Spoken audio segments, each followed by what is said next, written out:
So welcome to the latest of our series of discussions on the subject of growth, and more specifically under the overarching umbrella of the growth paradox. The rather strange fact that while growth is extremely important for the success of almost all businesses, many businesses are not very good at growing sustainably and profitably. And in this series of discussions, we've been exploring some of the reasons why that is. We've been looking at some of the mistakes that have tripped businesses up in different circumstances. We've looked at some of the new learnings around consumer behavior, how people choose between brands and make purchase decisions that are starting to offer new ways to approach growth. And then we've been looking at some of the businesses that have grown very successfully and the strategies they've used and the innovations they've brought to the market to become successful and to grow. And in each of these series of discussions, I've been joined by senior leaders from different parts of the business world. And today I'm very happy to say that I'm joined by Andy Donkin, who's the Global Chief Marketing Officer at Under Armour, the sports apparel brand which has grown very successfully over the last 10, 15 years. So Andy, welcome. Thank you very much for giving up the time and being here. And maybe could start if you just give us a brief overview of your background and how you've got to where you are now. Sure. Great to be here. Appreciate the time. Andy Donkin, I'm the global CMO for Under Armour. And how did I get here? God, that's such a long question. How many hours do we have to talk? Many? No? Okay. So my brief background is I actually started out of graduate school in the consumer packaged goods world. So I worked for Colgate-Palmolive, learned the fundamentals of brand there. And post Colgate-Palmolive, I actually went out to the West Coast and did a series of startups and really learned how to operate in a much faster, high velocity environment where technology really was the differentiator, and the way that technology was used to improve people's lives was a differentiator. And I found my way to Amazon about 6 years ago and worked at Amazon to build a global marketing team, which was an amazing experience, and really learned from that experience around the ability to break through into new categories and that the world has changed. I've joked around that, in the old days, they teach you in a graduate school that you had to stay tuned to your core competencies. I think Amazon is a good example of technology companies today that break through those core competencies and create new ones. So that's been my experience over the last 10 to 12 years. Cool. And I mean, now you're working for a brand that has come into a pretty established market and has found a way to build initially a niche business and now a very big business with a lot of innovation behind it. And the subject I want to particularly explore today is customer targeting. How businesses identify groups of customers amongst all the people they could possibly sell to, where they have a particularly disproportionate potential for growth, and how they target them with propositions and marketing programs that enable them to recruit customers and indeed grow over time. And I'm particularly interested in exploring this for Under Armour because your business, you came into the market, into the sports apparel market in the mid to late 90s at a time when already that market was full of very big and very successful brands, Nike, Reebok, Adidas, there were many of them. And somehow your business, from starting from scratch, managed to find a way to appeal to groups of consumers or shopping occasions or mindsets, whatever it was, that enabled you to start building what's become a really big and successful business. Can you just tell us a little bit about how that happened and how you started to get a sense of this is where we could focus on to grow in this very competitive marketplace? Yeah, I think a couple of ideas. I think for Under Armour, the two things that has been true to its heritage is the idea of authenticity and the ability to connect with consumers where they play their sports. And that's how really Under Armour grew from the ground up. It's a founder-led company, and Kevin Plank, started the business out of his grandmother's basement, amazingly enough. And the way that this business got off the ground and the way that this business was able to connect to consumers was through that authenticity and through innovation. Kevin took what was basically a T-shirt and said, as a football player, boy, this gets wet with sweat, this gets heavy, and over time, it actually, there's got to be a better way. And so through the idea of reinventing the simple t-shirt into compression gear, that's really how the business got started. And that heritage of being true to its roots and authentic by delivering better performance for athletes through its apparel and footwear has been true to its brand since the very beginning. So as we think about target customers, targeting those folks who have the same passion for what they do on the court, on the field, and even now off the field, has been important to our heritage. And as we begin to target those consumers, a lot of times we'll think about younger consumers when they're beginning to build their brand preferences and beginning to build their presence in the sports that they play. They want performance gear that's going to make them better. And that's the customer base we focus on. Yeah. And so is there a, when you think about the market, do you think about, okay, there are some people out there who are Under Armour customers and other people who are Nike customers, or are there occasions when the same person would choose Under Armour, but on a different occasion or a different circumstance would choose one of the other brands? How does that work? Yeah, I think it's a great question. I think one of the things that probably all marketers deal with is the fact that consumers love variety, right? We'd all love every consumer to wear, or I would anyway, every consumer to wear Under Armour head to toe. But the likelihood of that in one occasion is probably pretty low. So what you have to begin to think about is, number one, obviously the product set you have to offer. We're not in every category that Nike's in. Nike's not in every category that we are. So there's things that we can do, we can be expert in. Let me give you an example. Another example of innovation in the cleats market. So in football cleats, for years and years and years, football players wore low top shoes. Kevin had the idea that why would a football player not want what a basketball player wants? High top shoes that protect their ankles.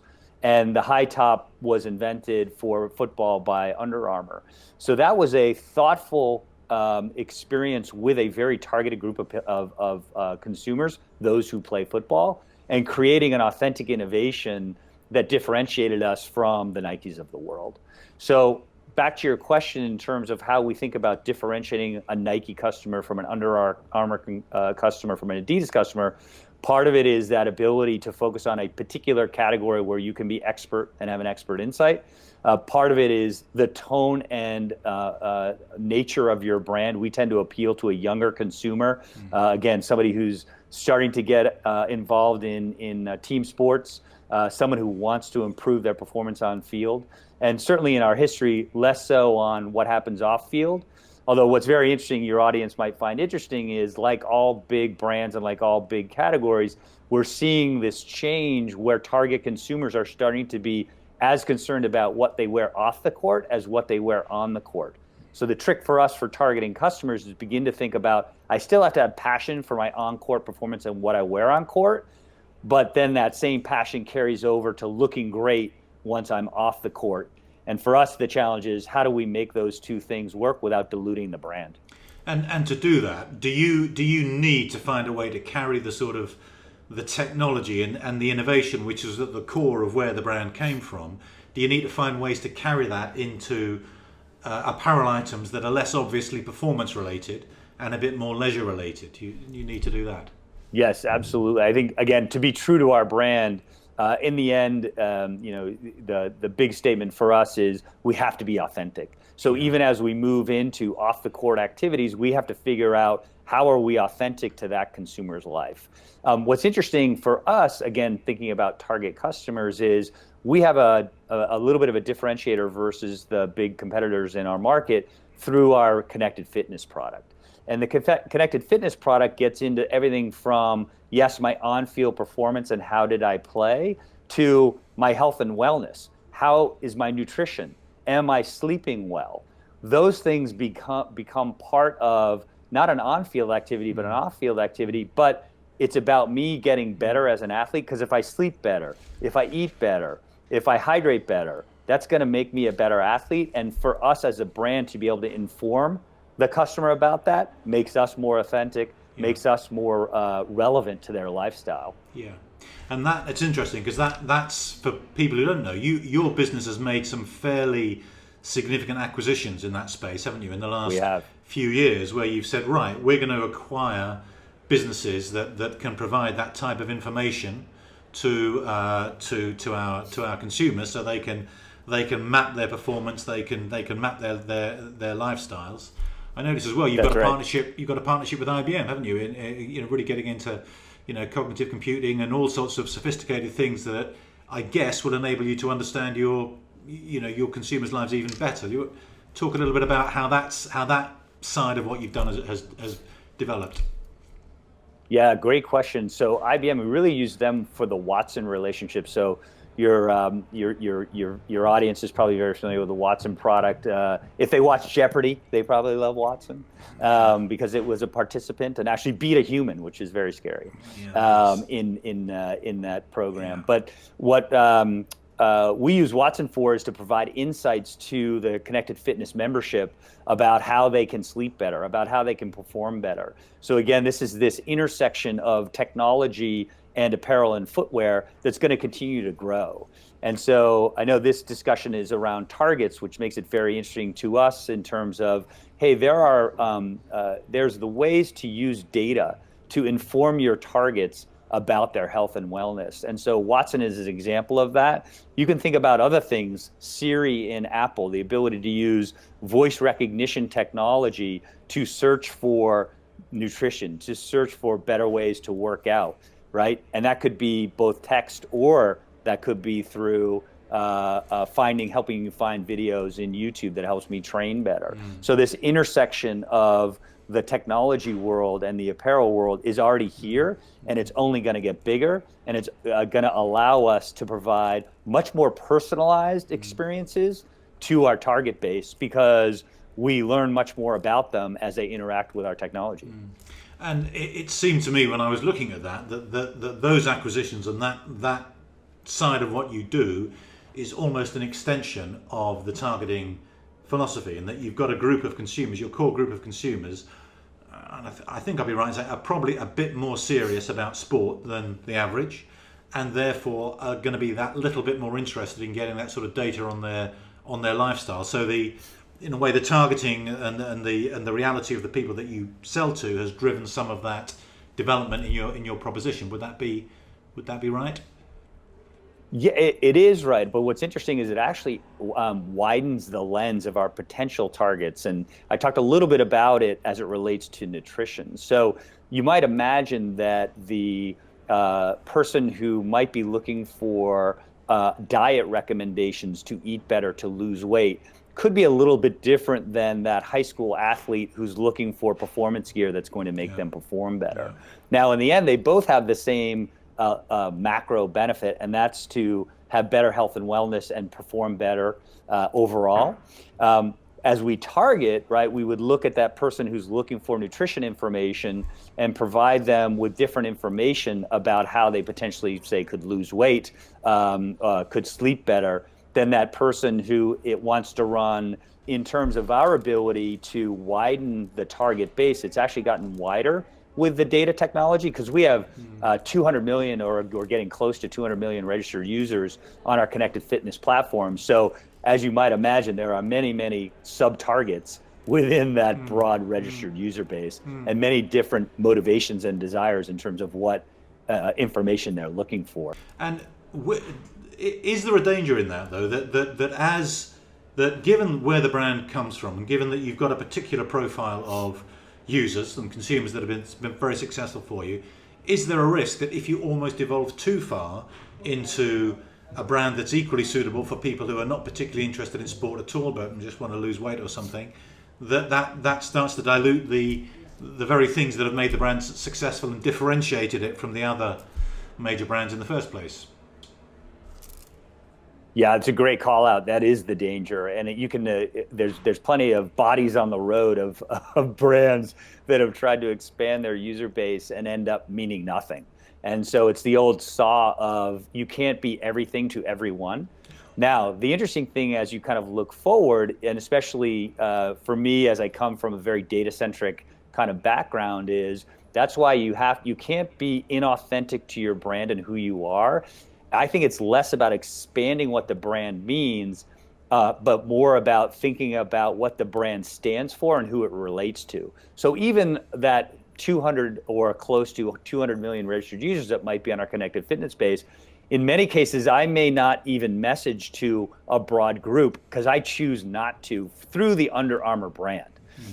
So I have to be very thoughtful about the subgroups, and I can't get so greedy that I think that that registered user base wants to hear about my Under Armour product, or I want to produce a product that satisfies a particular need that they have, because it might not be true to our brand. So rule number one for me and for Under Armour is be authentic in everything that we do. And if we follow that rule for every target we go after, then we'll be in good shape. That makes sense. Makes a lot of sense.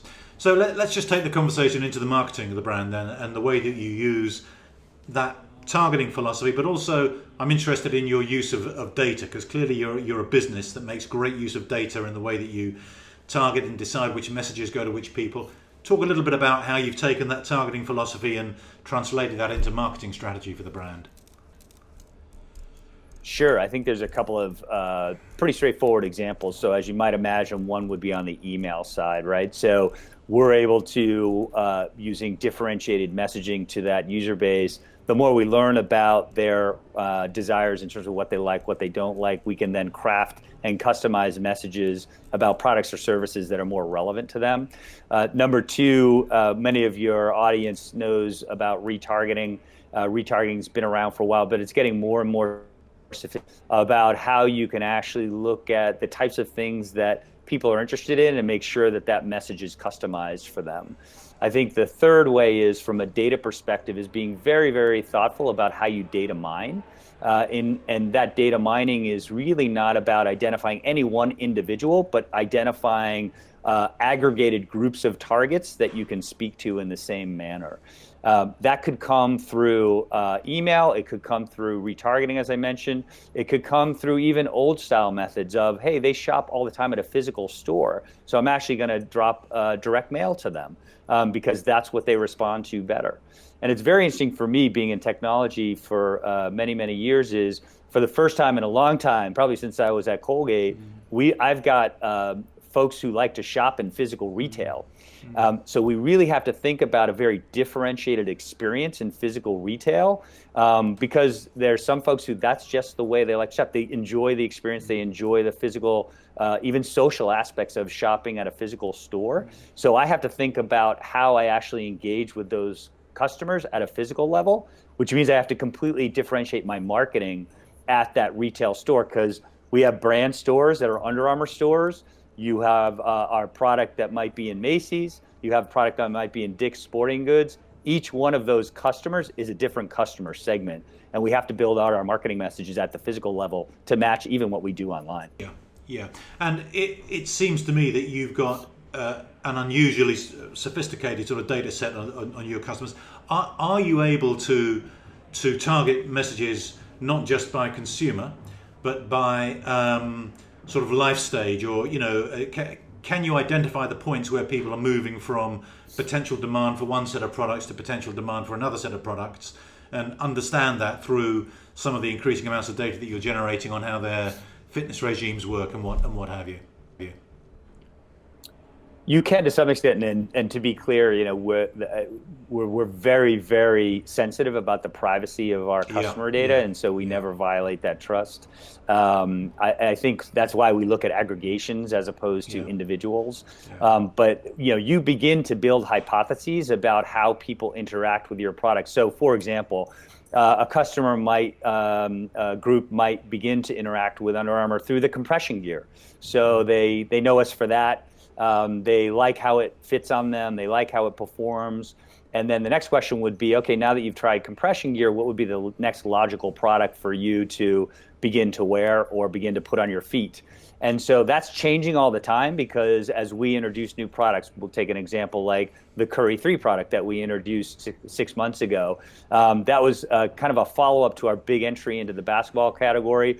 We actually worked with Steph Curry, who's the player, who's an Under Armour player, who's really reinventing the game of basketball in terms of how you shoot threes, and got his input on how he would think about the shoe, the design aspects of the shoe, and then how that would interest his fan base. So now you're beginning targeting in a much different way. Instead of sitting in a boring old boardroom figuring out why a product's going to connect with a customer, you're actually in the market with your athlete at the games that people are participating in and getting input from them directly about how a shoe might be designed. Yeah. So it's a much different approach to figuring out these sub-targets and how we use both physical interaction and our data to separate the kinds of messages that we deliver. And again, look at that lifestyle marketing for someone who's just beginning to interact with the brand today. Okay, that's cool. All right. Final area I want to get into just a little bit is because the brand clearly Kevin Plank was a successful college athlete, and a lot of your early success was very US centric, really. But you've become a brand that's successful all over the world, and clearly, big, huge stars, though people like Steph Curry are, they're not that well known outside of the US. How have you taken the brand and sort of applied the thinking and the targeting and the way that you position it to different markets like the UK or different markets around the world? Yeah, great question. Although I will tell you that Steph Curry is wildly popular in Asia. We did a tour with him about 6-7 months ago before the NBA season started. And it was amazing. And just a little side note, what's so interesting about it is the reason Steph Curry connects with the folks internationally is because he is not this, 7'2", 300-pound beast. He's a guy who's 6'4", who looks a little bit like us, yet he's completely reinvented the game. And so fans in China look at him and say, you know what? He inspires me. I actually could be like Steph Curry. Now, there's only one Steph Curry, but it's amazing to have that aspirational element. It just feels someone like Steph. Same in the UK. So people like him in the UK for the same reasons. He looks like a sort of normal guy. Yeah, but right, exactly. And so we have, when we think about our athletes, we think of it almost in terms of how do they fit the brand, and how are they a local asset or are they a global asset? And so Steph Curry fits our brand so well because he's reinventing the game of basketball. He has global representation in China, but in Europe, maybe less so, only because that category is not as well developed in Europe. And so we might go into Europe and we sign a football club, for example. We have a football club called St. Pauli, which is a very interesting regional club that's this intersection of culture and football that we use in pan-Europe. We think about global football as well in Latin America, because obviously there's a touchstone there. So this portfolio of assets that we have are both regional and they're global. So in building campaigns, we have to be very obviously sensitive to who's known in those regions. I think the other thing I learned in kind of the global role I've had for probably the last 10 years is we have to be really good at building global frameworks for our brand, and we have to be, again, very consistent in how our brand is messaged in all of these markets. However, we have to get local input to make our brand relevant and execute our messaging in a way that we might not in any other country.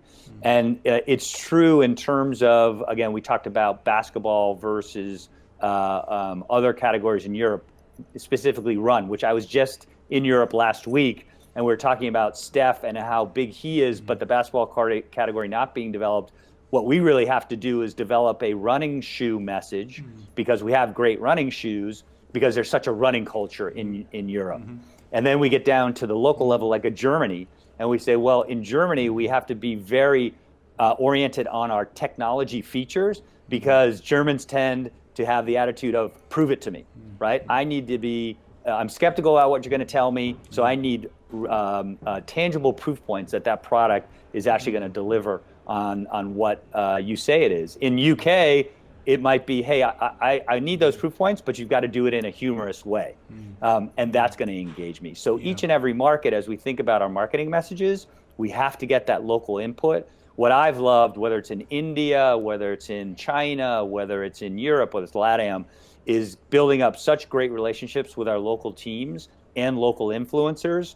We get those inputs that allow us to connect inauthentic ways to that local customer. And what I'm taking from that is no matter where the market is and however you have to adapt to the local sporting cultures, that sort of authentic sense of we want to bring the things that are special about Under Armour, particularly the technological innovations that make our product in the US better. We'd want to bring that to a running shoe for Europe, for example. We wouldn't just want to put into the market a bog standard running shoe with an Under Armour badge on it. We'd still hold ourselves to that same sort of authentic brand values that have established the brand in its home market.